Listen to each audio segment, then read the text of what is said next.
and welcome to Catholic News Roundup. I'm Christine Niles. Here are this week's top stories.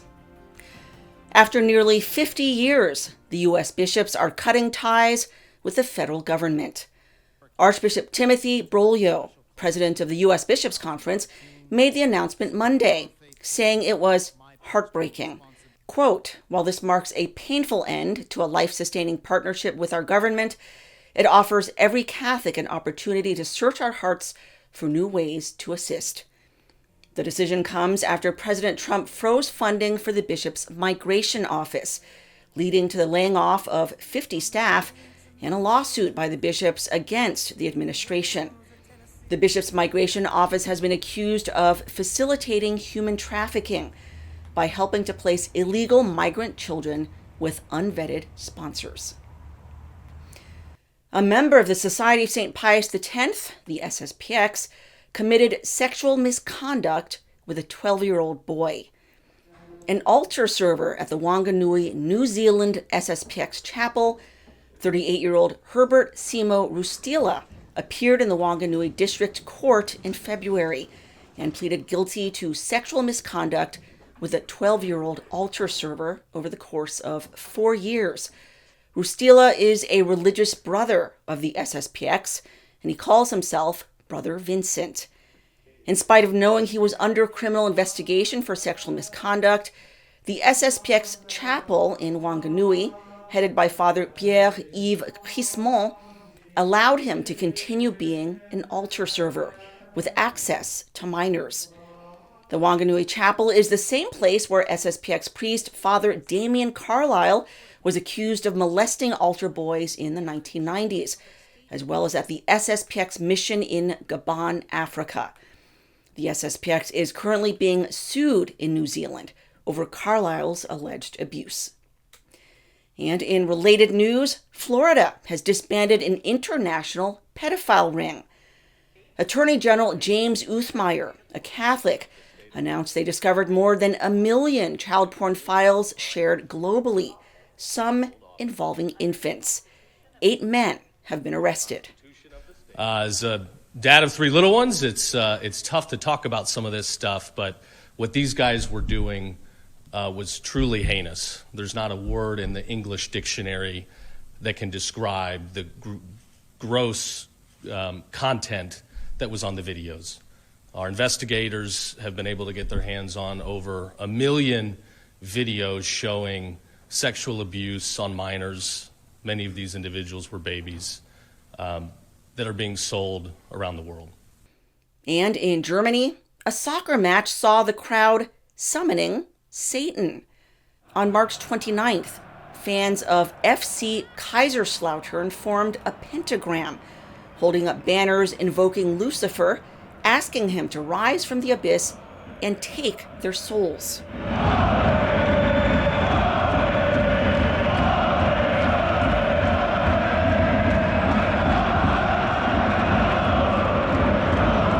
The German team is nicknamed the Red Devils and has used devil mascots in the past.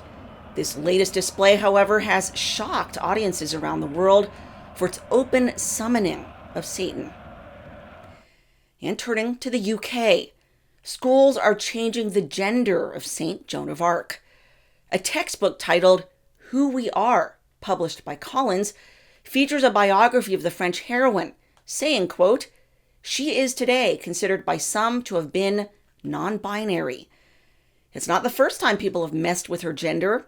In 2022, the Globe Theatre in England hosted a play titled I, Joan, also portraying her as non-binary, referring to her as they and them.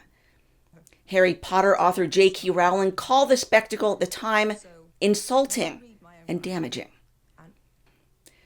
In other gender-bender news, yet another female athlete is boycotting transgender competition. Abigail Wilson walked out of a disc golf tournament in Maryland on April 4th. Females must be protected in our division. This is unfair. I refuse to play. Woo! Yeah!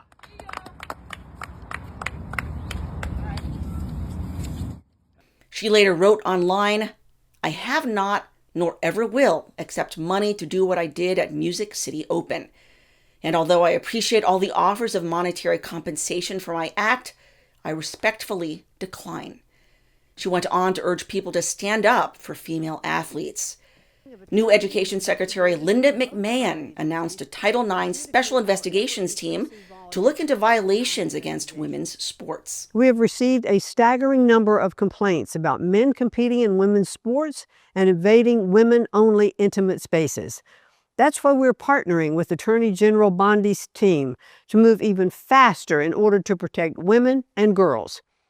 The establishment of this team will benefit women and girls across this nation who have been subjected to discrimination and indignity in their educational activities.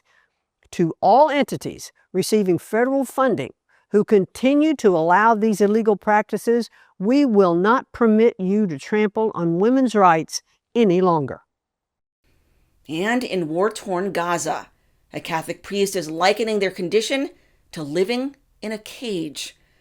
Pope Francis has resumed his regular calls to Holy Family Catholic Church in Gaza, checking in with Father Gabriel Romanelli and his parish. According to the priest, Gaza is a prison. It's become a cage, a giant cage. We help everyone, Christians and non-Christians alike. We try to truly be instruments of peace for all. 2 parishioners, a mother and daughter, were shot in December 2023 by Israeli snipers. Pope Francis condemned the shootings. Civili inermi sono oggetto di bombardamenti e spari. E questo è avvenuto persino all'interno del complesso parrocchiale della Santa Famiglia, dove non ci sono terroristi, ma famiglie, bambini, persone malate con disabilità, suore. È stata danneggiata la casa delle suore di Madre Teresa, colpito il loro generatore. Qualcuno dice è il terrorismo, è la guerra. Sì, è la guerra, è il terrorismo. While Israel denied responsibility, a family member confirmed her relatives were indeed shot by Israeli soldiers. تخيل حالك امك مقوصة بالارض وعم تستنجد وانت مش قادر تقرب عليها. اللي صار انه بنت خالي ركضت لتساعد امها، ما كانت رايحة مع امها على الحمام، امها كانت لحالها وهي كانت لحالها. ركضت لتساعد امها، القناص قوصها براسها. يعني القناص الاسرائيلي الغاشم الحقود كان واقف ناطرين كل واحد يطلع يقنصه ويقوس عليه ويقتله بدم بارد. ما كانت بالغلط، ما كانوا ماشيين مع بعض وتقنصوا بالغلط، لا كان القناص واقف وناطر كل واحد عم يطلع وعم بيقنص عليه. الموضوع ما كان بالغلط ابدا. Israel has come under heavy criticism lately for false information about the massacre of 15 aid workers ambushed by Israeli defense forces and later found buried in mass graves, some shot at close range. Israel initially claimed the aid workers approached suspiciously in unmarked vehicles with their lights off. After cell phone footage from one of the killed medics was aired, contradicting Israel's claims, it was forced to revise its story.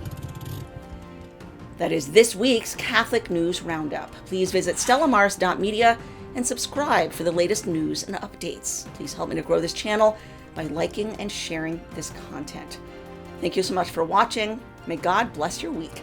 I'm Christine Niles.